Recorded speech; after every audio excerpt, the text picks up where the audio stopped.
What's going on, guys? Welcome back to Grand Force Gaming. Nova here with another Street Fighter Duel video, and this is the first one that I've done in a little while, actually. The last ones I was doing was during the Oni event, and really kind of since then there hasn't been much going on. So I kind of took a little break from this content, focused on some other things, but now that we have two new fighters coming out, which I'll admit I had no idea that these were about to be released. I was checking for updates and stuff, and there was just no update ever on anything to come. I expected to get some fighters released with the HWA event, but that didn't happen. So today when I woke up, saw that there had been maintenance, and I was quite surprised to see that there were two new fighters that came out that I had no idea were even coming to the game. So this was just very exciting because I've just kind of been playing this game a little passively over the last week and a half, I'd say, or so. So anyway, good reason to start picking it back up again and being a little bit more consistently in game. But we have two new fighters, as I mentioned, and as you guys know already. One is Jonin Ibuki and the other is Trendy Dulcim. And in this one, we are just going over the trial.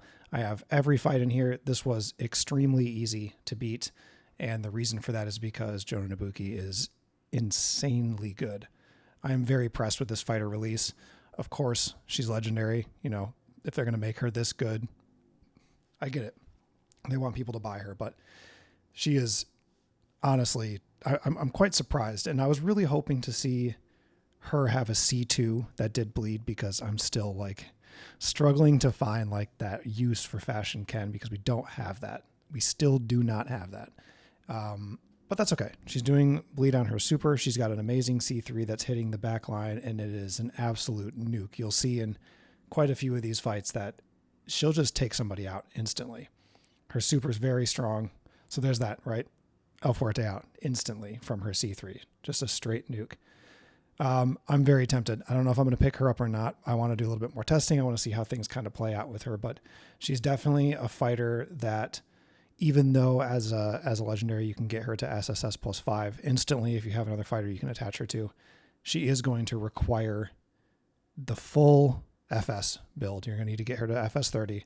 And you're going to need to get all 6 vehicles for her too. So there's a lot to be considered here in that regard. She's not going to just be an instant, like, perfect use. There is going to be that need for you to build her up.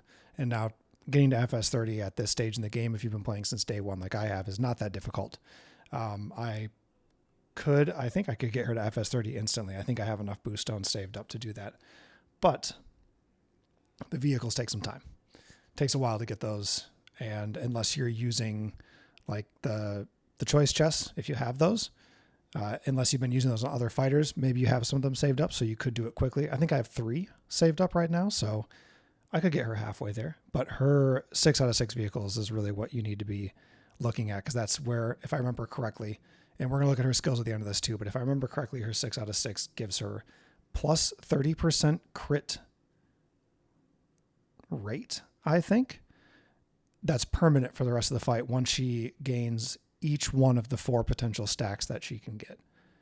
So that's pretty good. She has some mechanics with her kit that make her gain permanent buffing for the rest of the battle once certain things have been met. And Datscat and I have been talking about this quite a bit over the last few weeks, especially after Oni came out, is just the need to have more like passive buffing that stacks, because the best fighter that we have for that right now is Flame Chun-Li. She is doing crazy amounts of damage because of the way that her kit works, and she's allowing the rest of the team to do damage because of her constant debuffing that she's inflicting with her super and with her C2. So what we need right now is more fighters to come out in the game that can do permanent buffing, that can just help to buff our teams, because what we're seeing is really right now at this point, if you're not using Summer Elena, you're missing out, because her FS30 is doing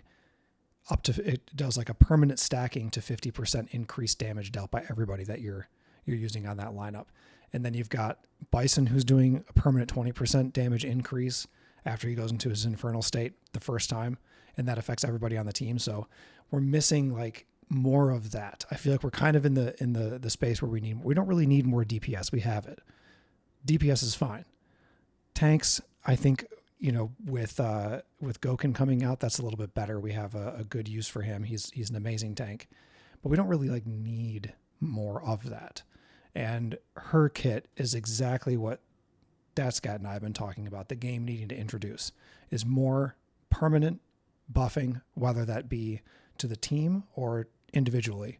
And individual is fine, because if you put her on a team where you can build up some speed and you have some good sustainability, she's going to be an incredible asset to your team, especially against bosses. I think she's going to be great because of her C3 doing the back line. I think she's going to be great for PvP, great for PvE as well. But for bosses, I see a lot of really amazing use, because you don't have to use her C3, right? You can use her super and get the bleed stacking off of it. You can get her self buffing going on, and then you can use somebody else's C3. Like you could use Vega to increase, to do, even more bleed. You could use, honestly, anyone. You could use Viper's C3 as well with her. You could have them both on the same team. You could do Viper's super and then her C3 and hit the back line twice. Like there are a lot of opportunities here for really great use for her. But like I said, I do need to do a little bit more testing. But so far, I'm quite impressed. Much more impressed with her than I am with Trendy Dalsim. But I will say, for me, Trendy Dalsim is a little bit more difficult to pitch, I guess, because I don't think that he takes precedent over any of the other divination fighters that we have right now. Like, I don't think that he's worth changing to right now if you're working on anyone else that's already been in the game. But at the same time, it's really hard for me to say, because I don't have a shock team at all. I don't use any shock fighters. I haven't built up Trendy Cammy. I don't even have Sagat. I don't use poison.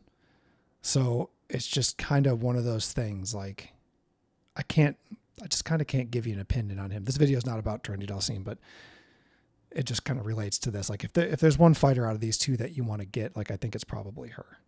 But again, people might say otherwise if they're using shock teams. If I had Trendy Cammy, then maybe I would say I might want to get him, because with her, you're doing her super C3, and then you could use Trendy Dalsim C2 to get more shock, right? Does he do shock? I don't know. We'll need to look. Whatever. I don't even know why I'm talking about him so much. This video is not about him, but we have the skills up here for you. I'm not going to like go through her skills in depth right now. I just thought I'd pop them up here so you could take a look at them.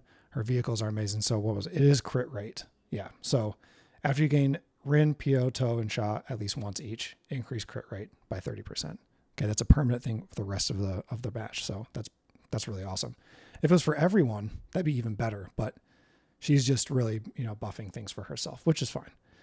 So anyway, guys, I think that she's a great fighter. I think that you'll have a lot of ease in passing her trial. Even, I don't really even know that I needed to do this video for it, because it was honestly so easy. She is so strong. Sometimes those trials are tough because the fighters that we're forced to use don't actually work well in those environments. So it can be very difficult to finish them. But with her, it was simple. I didn't lose a single fight once. And I didn't even really pay that much attention to it while I was doing it, because she was just doing so much damage. Yeah, her C3 is awesome.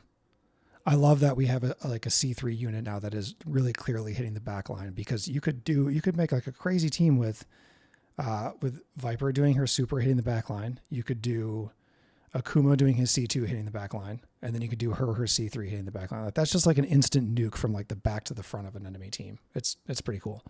Anyway, that's it for this video. Please don't forget to subscribe, throw a like, comment. See you guys in the next one.